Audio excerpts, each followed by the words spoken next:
Welcome to Urban Agriculture Field Experiences, Lesson 4 of the Intro to Urban Agriculture, The Science of Composting, offered by the Lehigh County Conservation District with support from the National Association of Conservation Districts, the Ryder Pool Foundation, and the Harry C. Trexler Trust. Have you ever found yourself in a situation where you knew you were throwing money down the drain? It can be very disappointing, but hopefully after going through the experience, we learn from the initial mistake. When we throw away valuable food scraps, we literally are throwing money down the drain. The Environmental Protection Agency states that individual Americans produce 4.4 pounds of trash each day. About 1/4 of this waste is comprised of organic food waste, which, if collected, as opposed to being thrown away or washed down the garbage disposal, could be converted into compost. Let's start with a review of the soil food web, which is the foundation of composting. As mentioned in the previous lesson, The Science of Soil, the soil food web is a diverse network of activity created between plants and the billions of living microbes and organisms in the soil, such as tiny one-celled algae, fungi, bacteria, protozoa, to larger microorganisms such as nematodes and arthropods, to macroorganisms such as insects, earthworms, and small invertebrate and vertebrate animals. The interactions that occur between the roots of plants and these organisms create healthy soil that regulates water flow and provides clean air, water, and healthy plants. Compost is decayed, humus-like organic material that has been decomposed by the same micro and macroorganisms within the soil food web. The interactions of these living organisms on the decaying food, plant, and yard waste yields compost that can enrich soil nutrient content and structure if added to garden topsoil. Because compost can be produced free of charge from food and yard waste scraps, and because it provides so many suitable benefits, in environmental and conservation circles it has come to be known as black gold. The process of composting is quite uncomplicated. It involves layering green food and waste scraps from the home and the brown layers of yard waste, such as dead leaves, in a bin or pile. This bin or pile, which usually has several air holes or vents, if out of doors, is often directly in contact with the earth below so that microorganisms, arthropods, insects, and worms can access the waste and begin eating and processing it. The compost bin, whether inside or out, must be turned regularly to ensure appropriate air and soil resources are mixing in order to facilitate the aerobic decay process. Composting often takes place in a dark-colored bin so that temperatures rise to a high level, around 140 to 160 degrees Fahrenheit, ensuring the death of any harmful pathogens. The processed waste is largely comprised of nutrient-rich castings or excrement produced by the organisms assessing the waste. Food and yard waste that we often throw out but could be used for compost include all vegetable material, fruit scraps except for those that are citrus, coffee and tea grounds including their filters, eggshells, paper and cardboard products that don't contain wax or chemical ink, leaf litter, grass clippings, flower heads, hair, laundry dryer lint, nutshells, and crust from breads. Things that shouldn't be composted include onions and acidic fruits, like tomatoes, limes, and lemons, because they alter the acidity or pH of the soil. Weeds should also not be composted because seeds might accidentally be incorporated into the soil mix created with the compost. Excrement from sick or meat-eating animals or humans should not be introduced into compost piles. Sawdust, rice, walnut leaves, twigs or nuts, butter, large tree branches, oil-based products, meats, and bones should also be avoided. These things can provide breeding grounds for undesirable and smelly bacteria. Several benefits of composting include the reduction of landfill waste space as well as the emission of methane and other harmful greenhouse gases created when organic materials decompose in landfills. Composting also keeps the garbage trucks less full, which results in the emission of less CO2. Allowance for the creation of healthy and rich soil that can retain water, prevent erosion, and has the ability to fight disease and ward off pests. The reduction in the farmer's need for a chemical fertilizer. Composting, particularly in the urban setting, is becoming increasingly popular. In Philadelphia, there are 3 businesses that charge a modest fee to collect household scraps door to door. Upon collection, food waste is delivered, often by bike, to a composting facility. After the composting process has been completed, the rich soil amendment is then sold to gardeners, growers, and farmers. As people begin to understand the importance of maintaining sustainable systems, it is likely that composting will become a day-to-day household norm. Students should be encouraged to think outside the box about how they can incorporate composting into their lives. During this lesson, students will learn about the important ways that soil supports life. They will learn about which household waste can be composted and which should be left out. Students will also learn about how the process of composting can be expedited with the addition of invertebrates such as worms. Vermicomposting utilizes specific species of worms in the waste decomposition process and provides an excellent opportunity for students to learn about the essential role decomposers play in making our environment sustainable. Students will examine worms up close and then build their own compost bin to begin understanding the process of how decomposers break down organic material and build up nutrient content within our soils. Lesson 4 PowerPoint, The Science of Composting with Worms. A teaspoon of healthy soil contains billions of living things. These things range in size from microorganisms like protozoa, bacteria, and fungi, to meso or mid-sized organisms such as nematodes and mites, to macroorganisms like worms, insects, snails, slugs, and salamanders. Microorganisms. These are the smallest living organisms and cannot be seen without a microscope. They are smaller than 0.1 millimeter, and there can be up to 10 billion of these organisms in a handful of dirt. To give perspective, currently there are about 7.8 billion people living on Earth. Macroorganisms include insects, earthworms, arthropods, and small vertebrates. Macroinvertebrates are big enough to be seen with the unaided eye. However, looking at them under a dissecting scope or magnifying glass can be fun. What other macroinvertebrates might be living just outside our school in the soil? Brainstorm a list of these critters, which are small but mighty and contribute to the healthy soil. Compost is organic matter within soil that has been broken down by a process called composting, which utilizes worms and/or microbes to form a nutrient-rich soil amendment that aids in providing structure to soil and helps retain water while reducing erosion. Some of the benefits of composting include sustainable waste management, reduction of methane gas production, improvement of soil chemistry, stabilization of pH, improvement of soil biology, habitat for microbes, and much more. Vermicomposting is creating compost with worms. Red wigglers work best. Composting can easily occur in small containers inside the home. Composting may also occur in larger bins or areas outside. A list of compostable items: vegetable scraps, non-citrus fruit scraps, nut shells, not walnuts however, dryer lint, coffee grounds, tea grounds, paper and cardboard, though not waxed or colored with chemical inks, eggshells, grass clippings, leaves, small twigs, and much more. Things that shouldn't be composted include garlic, onions, and acidic fruits like tomatoes, limes, lemons, etc., because they alter the acidity or pH of the soil. Weeds should also not be composted because seeds might accidentally be incorporated into the soil mix created with the compost. Excrement from sick or meat-eating animals or humans should not be introduced into the compost piles. Dairy, sawdust, rice, walnut leaves, twigs or nuts, butter, large tree branches, oil-based products, meat, as well as the bones should also be avoided because these things can provide breeding grounds for undesirable or smelly bacteria. 140 to 160 degrees Fahrenheit is the temperature required to kill pathogens and unwanted things like weeds and their seeds. A quick search including the word compost yields more than 100 jobs in the career site Indeed. Cities, such as Boston, are banning businesses that produce more than 1 ton of food waste per week, and creative solutions are being developed to address these new standards. The composting movement for the prevention of waste and climate change is on the rise, and unique career opportunities are being had. During this week of the course, educators can use the vocabulary list and activities provided in Lesson Plan 4, The Science of Composting, to give students background about the basics of composting. The activities included in this lesson involve live animals. Worms. This in itself is usually a hit. We have found that some students are not familiar with worms and are hesitant to handle them. This reluctance can sometimes be managed by first handing out rubber bait worms. If a teacher takes this route, he or she should feel free to get the craziest colored, glitter-filled bait worms, which lightens the gross factor right off the bat. After kids get a basic worm anatomy lesson with the bait worms, they may move on to giving each student the opportunity to handle a live worm. The DIY video to follow will give some interesting worm background for teachers to pass on. The second main activity for the week is having students create their own personal worm composting bin.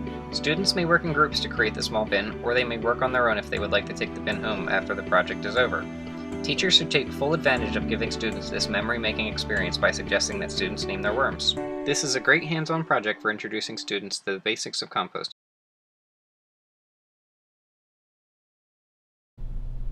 Hi, my name's Jolie Shilak. Thank you so much for joining the Lehigh County Conservation District and me as we bring the urban agriculture curriculum to you. We're on lesson 4 now, which is the science of composting, and our project for today is going to be making a personal compost bin. And this is really a fun project to do with students. I always like anything that brings a little wildlife into the classroom. Composting is taking organic waste and putting it into a system with soil where the microbes can digest what's there. And it's really a great thing because it allows us to take things that we would normally throw out in the trash and introduce it into the compost pile. And the organisms that are in there take care of the rest and the weather. It's a great way to keep things out of the landfills, and it's a real sustainable practice.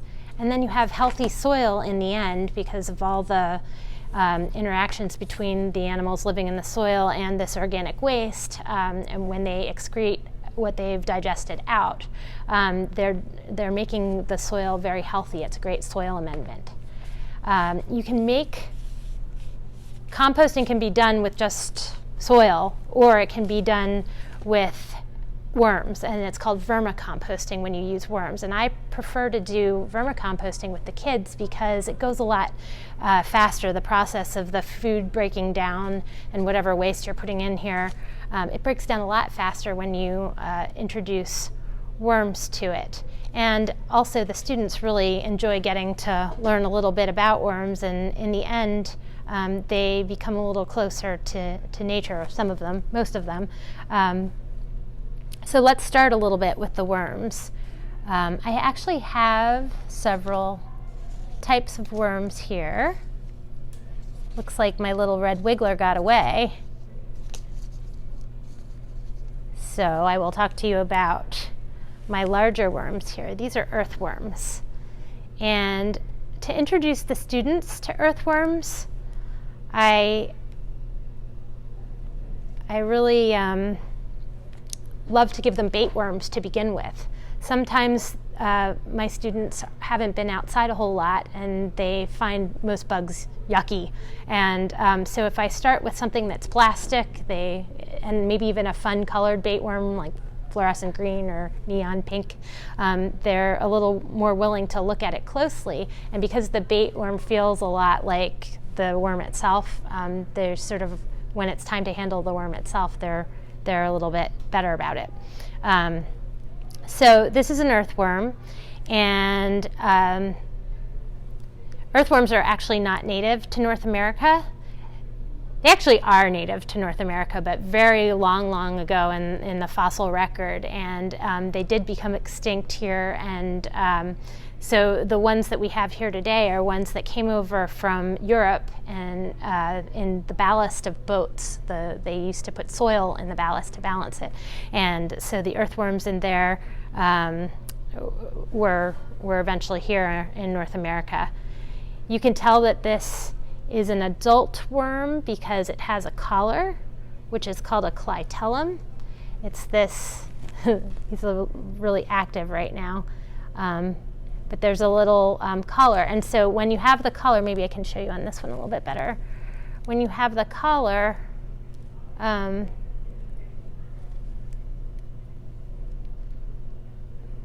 you know that the head, the collar is right here, the head is up here, and then the longer section is the body. So a lot of people say, oh, you can cut a worm in half and it'll regenerate. And that's true if you go below the clitellum. If the worm gets cut above in the head region, it can't regenerate. So that's a little bit about that urban legend.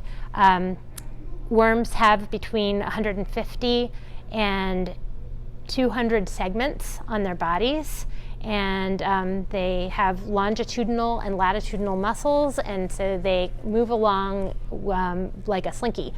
They also have on each segment, except for the first one at their head and the other at their posterior end, they have little hairs called setae. They have 4 pairs of setae on each segment, and that also helps them grab along.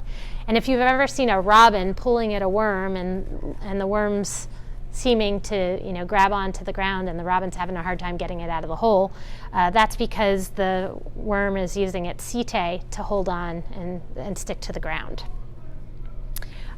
So worms also, what else can I tell you? They have 5 hearts.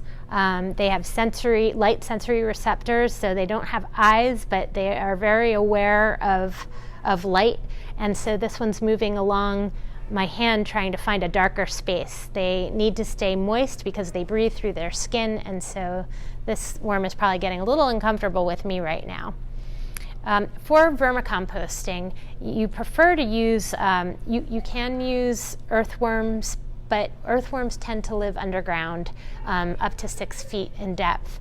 And red wiggler worms are a little bit more shallow dwellers.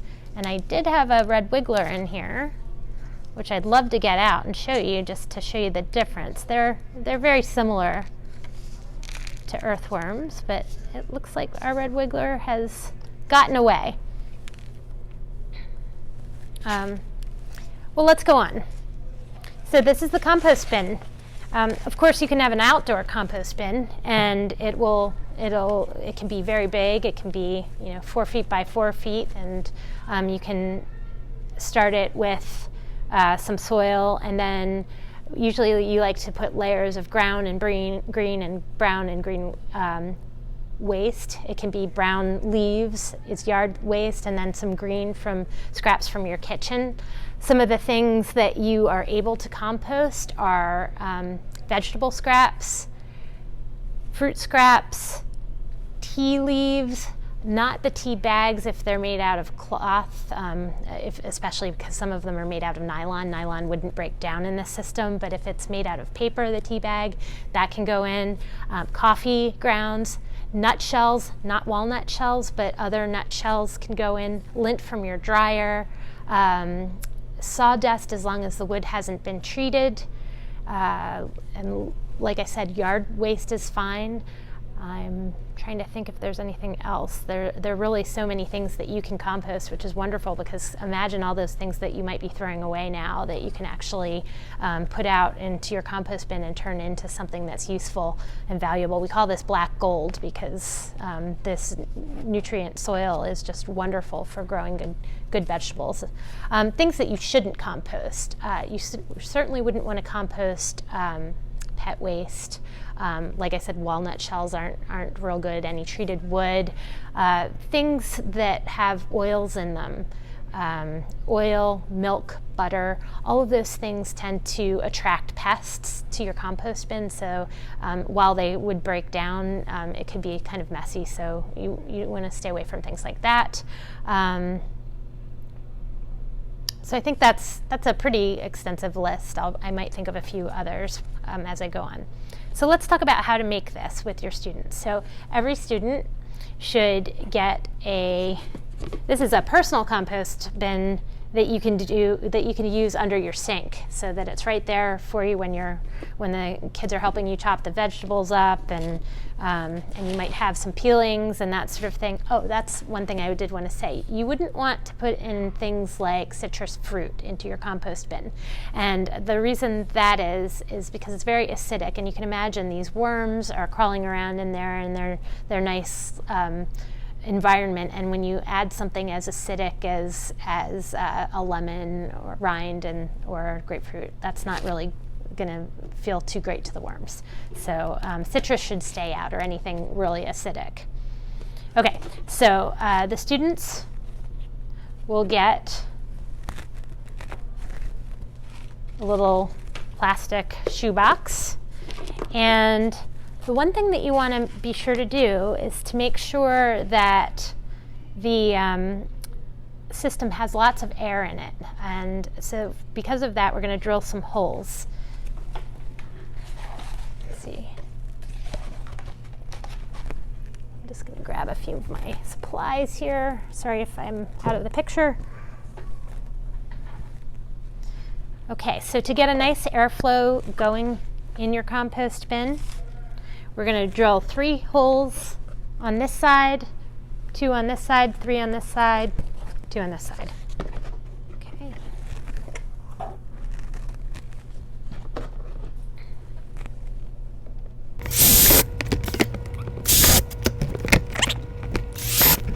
If your students are young, you might want to give them some of these holes pre-drilled. I mean, some of the bins pre-drilled.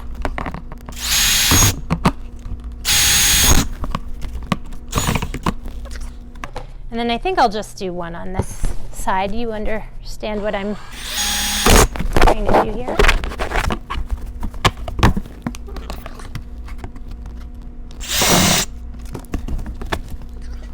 So we've got a nice set of holes there so that the air will flow through the top and help with that decomposition.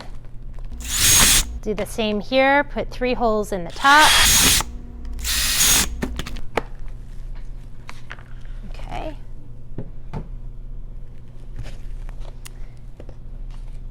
And so the next thing is to take your compost bin and fill it up with soil. And these plastic bins are really great because they have a line, and you can kind of tell your students we're going to fill this up till the very top of that line.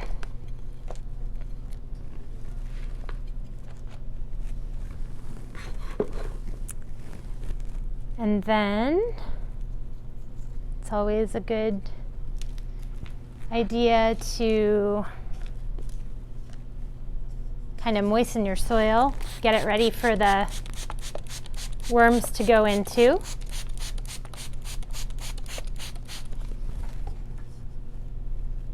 And then I would add maybe 6 worms to each. As I said, red wigglers are preferred because this is shallow, but we've used earthworms before and they do a really good job too.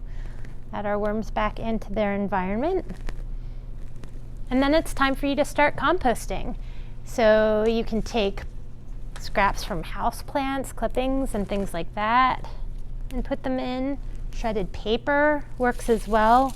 I think I mentioned you wouldn't want to put anything like waxed cardboard, but cardboard can go in, paper towels, even things with ink, as long as it's like a soy-based ink. You wouldn't want to use any chemical colored paper, but white paper is fine. And so this gives the worms a little bit to start with, and we'll wet it down just a little bit more. And then the lid goes on. And the students can have fun naming their worms if they like, naming their compost bin if they want, like Worm Hotel. And as I said, it needs to go in a cool place underneath a countertop near a sink would be ideal, so that it's handy. The students can keep these in an area at school, and you can watch the progress, or they can take them home. Sometimes what we've done after several weeks of watching exactly how the worms break down all this material and how rich the soil does become, we empty all the small compost bins into one big one, and then we work from that and continue to draw our soil from a larger compost bin. We made one out of a trash can, and it was essentially this idea, but just in a long trash can form, and we put a drain in the bottom because after some time the worms might be secreting so much that there's a little worm tea that comes out of the bottom, and that's also very wonderful nutrient liquid for your plants. So that is how we work with our kids to have compost bins. I hope you enjoy this project, and I look forward to seeing you in the next video. Take care. There are many different designs for larger do-it-yourself compost bins, and students can always use technology to research ideas for developing their own larger-scale indoor or outdoor bin. Urban Ag students and teachers may find it helpful to have 1 or 2 compost bins to help with recycling used soil projects in the classroom as well as the outdoor bin, particularly in the outdoor classroom. Students may also use technology to research and design their own composting business. What costs do you think would be associated with the startup of such a venture? Students could research and develop a school-wide composting plan and how implementing such a plan might reduce the school's carbon footprint. We hope you have as much fun with this project as the students in our class did. For more information on the Urban Agriculture Field Experiences lesson plan, visit www.lehighconservation.org or follow us on our Facebook, Instagram, or YouTube pages. Thanks for watching, and be sure to check out the rest of the videos in the Urban Agriculture Lesson Plan series.